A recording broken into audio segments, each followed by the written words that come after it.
कृष्ण कृष्ण भज भक्त चित्त चोरा भज नित्य निर्तयारा भज सत्य चिंतनोवा। शास्त्र पठन तप या बुद्धि विलास से सत्य नहीं जान सकते, ऐसा शास्त्र ने कहा। पूर्ण बोध युक्त साधक के समक्ष सत्य स्वयं प्रकट हो जाता है। ऐसे शिष्य में गुरु कृपा से आत्मज्ञान प्रकाशित होता है।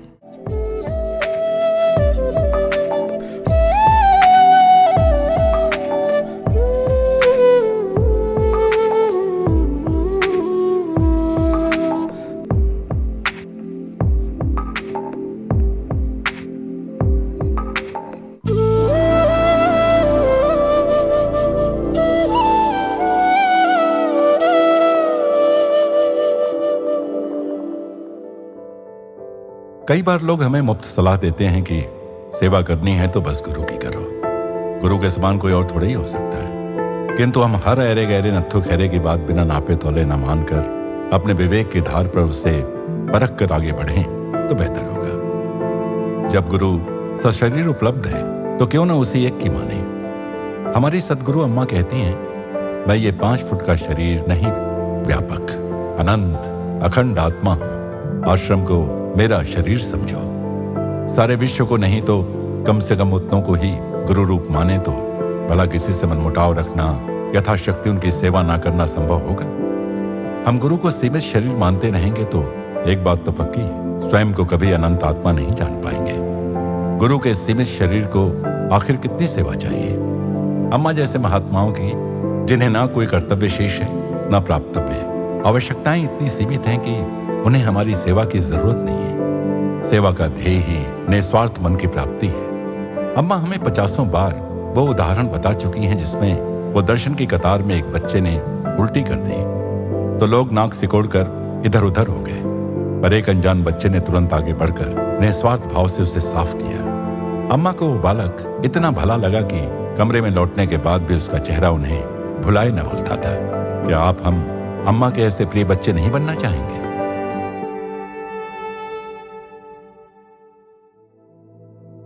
प्रेम स्वरूप और आत्म स्वरूप आप सबको प्रणाम। ശാസ്ത്രപഠനമുണ്ടോ തപസ്സുണ്ടോ അതിശക്തിയുണ്ടോ മാത്രം ആത്മാവിനെ അറിയാൻ കഴിയില്ലെന്ന് ശാസ്ത്രങ്ങൾ പറയും. പൂർണ്ണസത്യമുള്ള സാധകന് ആത്മാവ് സ്വയം വെളിപ്പെടുത്തുക തന്നെ ചെയ്യും. शिष्य 4 प्रकार के होते हैं। प्रथम वे जिन्हें गुरु से दीक्षा पाना ही पर्याप्त है। ज्ञान शक्ति का संचार करने की पावन प्रक्रिया है दीक्षा। इसके लिए गुरु की दृष्टि, स्पर्श अथवा संकल्प ही पर्याप्त है। फिर उपदेश या अनुशासन की आवश्यकता नहीं रहती। कली जैसे पुष्प बनती है, ऐसे दिव्य प्रकाश से आलोकित हो उठती है शिष्य की अंतरात्मा। द्वितीय कोटि के शिष्य को दीक्षोपरांत उपदेश देंगे। गुरु लक्ष्य प्राप्ति का उपदेश देंगे, पर दीर्घकालिक अनुशासन की आवश्यकता नहीं। उत्तरदायित्व के साथ शिष्य स्वयं साधना पर ध्यान देता है, विवेक सहित बढ़कर लक्ष्य को पा लेता है। तृतीय कोटि के शिष्य के लिए दीक्षा और उपदेश ही नहीं, गुरु का करुणापूर्ण अनुशासन भी चाहिए। विघ्न बाधाएं पार करने का मार्ग गुरु प्रशस्त करते हैं। वासनाओं के क्षय हेतु अनुकूल परिस्थितियां निर्मित करते हैं। शिष्य की एकाग्रता, गुरु सानिध्य व कृपा का मिलन लक्ष्य प्राप्ति करा देता है। चौथी कोटि के शिष्य में वैराग्य बहुत कम होगा, तो गुरु वात्सल्य प्रदान कर, प्रगाढ़ प्रेम देकर समय समय पर उपदेश देते हैं।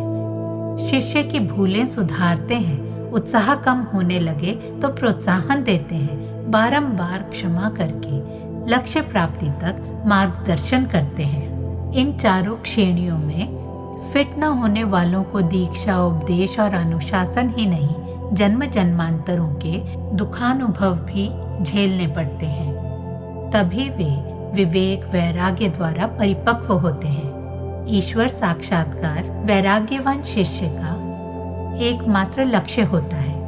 लक्ष्य प्राप्ति हेतु वो इच्छाओं, राग द्वेष की उपेक्षा करता है। भविष्य या मोक्ष की चिंता किए बिना गुरु आज्ञा का पालन, उनके बताए मार्ग पर चलना शिष्य का धर्म है। ऐसे शिष्य के मन में संशय, भय, व्याकुलता या शिकायत नहीं रहते। सब क्लेश उसके लिए ईश्वर इच्छा है। गुरु के प्रति श्रद्धा समर्पण से उसे सब समस्याओं से पार जाने की शक्ति प्राप्त होती है। एक बार एक साधक किसी महात्मा की खोज में निकला। चलते चलते एक आश्रम पहुंचकर इसी पावन स्थली की खोज थी, ऐसा उसे विश्वास हो गया। महात्मा ने उसे देखा तक नहीं, मानो उसकी उपस्थिति से सर्वथा अनभिज्ञ हो। फिर भी वो साधक प्रतिदिन उनके दर्शन को जाता। गुरु भी उपेक्षा करते रहे, पर वो जाता रहा। उपेक्षा के बावजूद जाता रहा। उस वातावरण में माधुर्य सा था। गुरु की उपेक्षा के पीछे कुछ रहस्य होगा, उसे लगा, पर ये उसकी दिनचर्या का अंग सा बन गया था, खींचा सा चला जाता। सप्ताह, महीने और वर्ष बीत गए, पर गुरु ने उसे देखा तक नहीं। वो अन्य लोगों से वार्तालाप करते, पर इसकी उपेक्षा ही की। यूं कई वर्ष बीत गए। फिर अचानक एक दिन महात्मा ने उस साधक की ओर देखा। वो दृष्टि उसके हृदय को चीर सी गई। एक शिष्य के रूप में स्वीकार होने का स्वभाव उसके मन में आया, क्योंकि एक शिष्य का हृदय ही इतने दीर्घ काल तक अटूट धैर्य रख सकता था। पर उस कटाक्ष के बाद गुरु फिर उसकी उपेक्षा करने लगे और फिर बरसों बीत गए। फिर एक दिन गुरु ने उस पर दृष्टि डाली। इस बार दृष्टि के साथ एक प्रेम भरी मुस्कान भी थी, जिसने शिष्य को ऊर्जा से भर दिया। धैर्य और समर्पण है तुम में, ये संदेश था मुस्कान में। गुरु उसकी आगे की यात्रा हेतु उसमें शक्तिपात कर रहे थे, पर वो अनभिज्ञ था। गुरु फिर उपेक्षा करने लगे और फिर कई वर्ष बीत गए। एक दिन गुरु समीप आए, स्नेह पूर्वक गले लगाया और उसका माथा चूम लिया और कहा, अब तुम परिपक्व हो, अब दूसरों के साथ साझा करो। क्या साझा करना है गुरु ने नहीं बताया, क्योंकि उसे सत्य का अनुभव साक्षात था। कृतज्ञता भरे हृदय सहित वो गुरु के चरणों में प्रणाम करके निकल पड़ा। उसने दूसरों को बताया, गुरु की एक दृष्टि के लिए मैंने 3 वर्ष प्रतीक्षा की। इसके लिए 3 जन्म भी प्रतीक्षा करनी पड़े तो वो भी अधिक अवधि नहीं। उस क्षण मैंने उनके असीम प्रेम और करुणा में डुबकी लगाई। अनेक वर्ष उन्हें निहारता ही रहा, उन्हीं का स्मरण बना रहा। फिर विचार भी विलीन हो गया।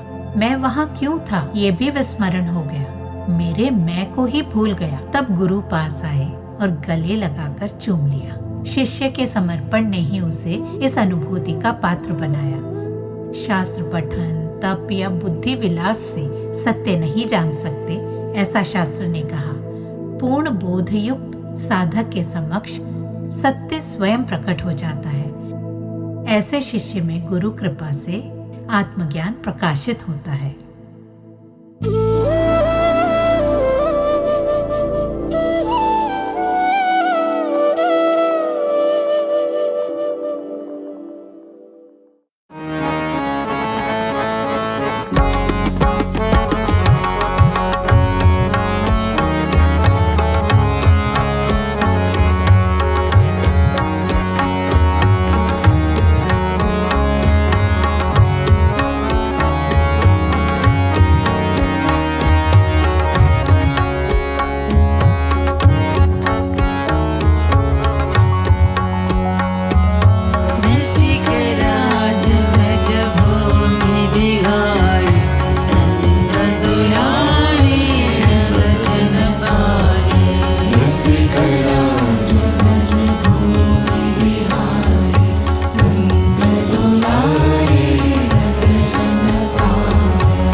कृष्ण कृष्ण भज भक्त चित्त चोरा भज नित्य नृत्य लोला भज सत्य चित स्वरूपा भज कृष्ण कृष्ण कृष्ण भज भक्त चित्त चोरा भज नित्य नृत्य लोला भज सत्य चित स्वरूपा भज चंदन चर्चित सुंदर देह मनोहर नंद सुंदर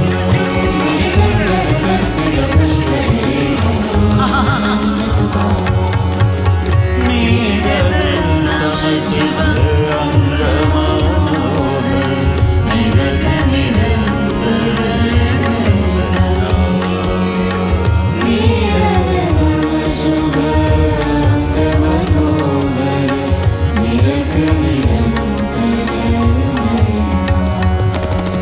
चित्तचुरावन चार विलोचन परस्पर करुणा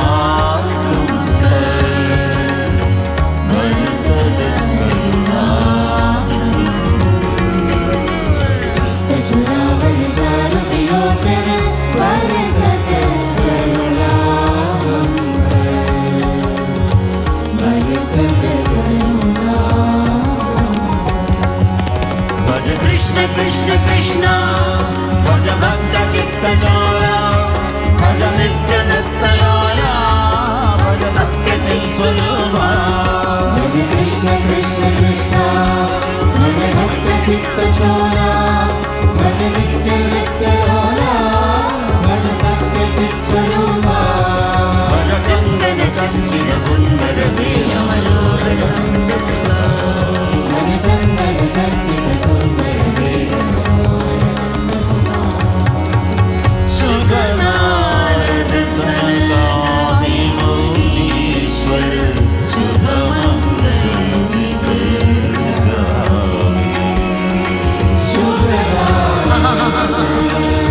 आदि मुनीश्वर शुभ मनसुभूषित मदन गोपाल जा मन में नित्य विराजे मन में नित्य विराजे सुभूषित मदन गोपाल जा मन में नित्य विराजे मन में नित्य विराजे भज कृष्ण कृष्ण कृष्ण भज भक्त चित्त चोरा भज नित्य नृत्य लोला भज सत्य चित स्वरूपा भज कृष्ण कृष्ण कृष्ण भज भक्त चित्त चोरा भज नित्य नृत्य लोला भज सत्य चित स्वरूपा भज चंदन चंचित सुंदर देह मनोहर नंद सुंदर भज चंदन चर्चित सुंदर देह ब्रज बनी दासर नाचे गावे मुरली बजावे गाना ब्रज परिहासक नाचे गावे मुरली बजावे गाना कोटि कोटि कंदर बजावे नानी हारी हारी नानी हारी हारी कोटि कोटि कंदर्प लजावे रूप निहारे निहारे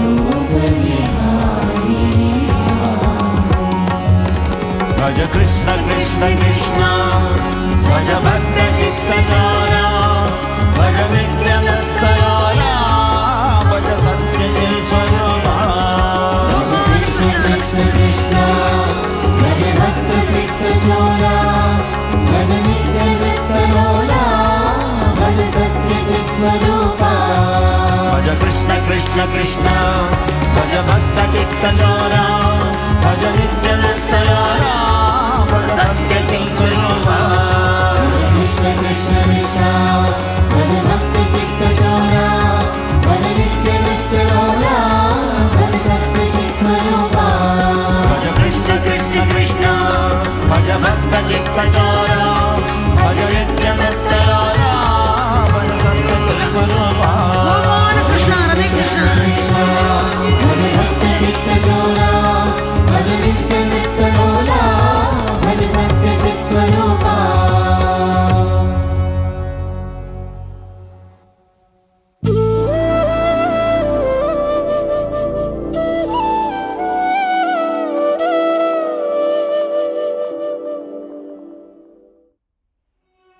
न्यूयॉर्क के कार्यक्रम के उपरांत अम्मा बोस्टन के लिए प्रस्थान कर चुकी थी। बोस्टन की ये यात्रा केवल 3 घंटे की थी। यात्रियों का यह दल संध्या काल तक बोस्टन आश्रम पहुंच गया। आश्रम प्रकृति के शांत सौंदर्य से घिरा हुआ था। रंग बिरंगे पुष्प, उड़ती हुई तितलियां और मंद समीर में धीरे धीरे झूमते हुए वृक्ष। वहां के शांत वातावरण ने एक अत्यंत उपयुक्त परिवेश का निर्माण किया, जहां सभी श्रद्धालु एकत्रित होकर अम्मा के आगमन की प्रतीक्षा कर रहे थे। प्रकृति के संरक्षण के अम्मा के पावन संदेश से प्रेरित होकर बोस्टन आश्रम के श्रद्धालुओं ने पर्यावरण रक्षा के अनेक अभियान प्रारंभ किए हैं, जिनमें एम्ब्रेसिंग द ट्रीज कार्यक्रम भी सम्मिलित है। अम्मा ने संसार भर के लोगों को भी पौधे रोपने और वृक्षों की रक्षा करने के लिए निरंतर प्रेरित किया है। मार्च 2018 में वे ट्रिलियन ट्री कैंपेन में सम्मिलित हुई और उन्होंने प्रत्येक व्यक्ति तथा समुदायों से वनों की रक्षा और उनके पुनरुद्धार में अपना अमूल्य योगदान देने का आह्वान किया। इस हरियाली के मध्य सभी लोग वृक्षों की शीतल छाया में बैठकर मौन भाव से अम्मा की प्रतीक्षा कर रहे थे। शीघ्र ही अम्मा का बोस्टन आश्रम में शुभागमन हुआ। मुख्य कार्यक्रम अगले दिन नगर में आयोजित होना निश्चित हुआ था।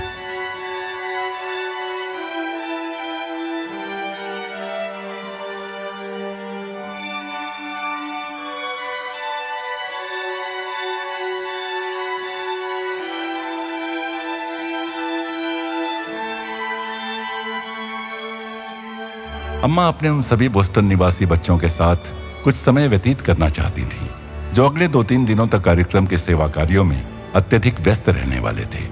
इसलिए वे मुख्य मार्ग से हटकर सीधे आश्रम आ गईं।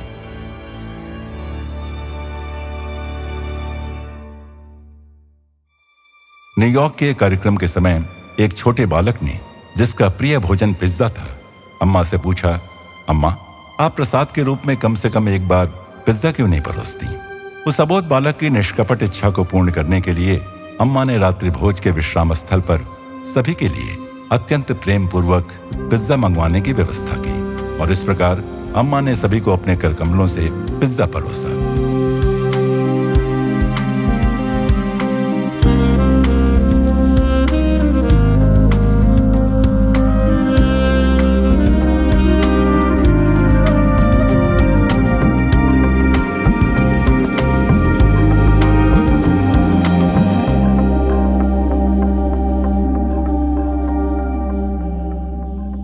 तत्पश्चात मनन और चिंतन का वो क्षण आया जब आश्रम के युवा बालक सिद्धार्थ ने श्रीमद् भगवत गीता के पावन श्लोक कर्मण्येवाधिकारस्ते मा फलेषु कदाचन पर अपने विचार प्रस्तुत करते हुए एक लघु सत्संग दिया।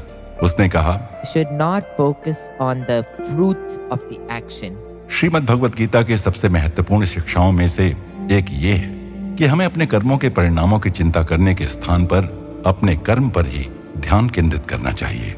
हमारे दैनिक जीवन में स्मरण रखने के लिए ये अत्यंत कल्याणकारी और उपयोगी सूत्र है। उदाहरण के लिए, जब हम कठिन परिश्रम करते हैं तो हम पदोन्नति की कामना कर सकते हैं, हम अपना सर्वश्रेष्ठ प्रदर्शन कर सकते हैं, निष्ठापूर्वक कार्य कर सकते हैं और अपना पूर्ण प्रयास समर्पित कर सकते हैं।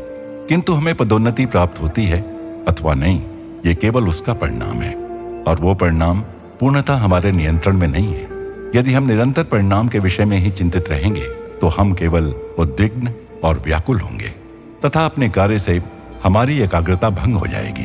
यही नियम विद्यालय की प्रतियोगिताओं, क्रीड़ा और खेलकूद के आयोजनों पर भी लागू होता है।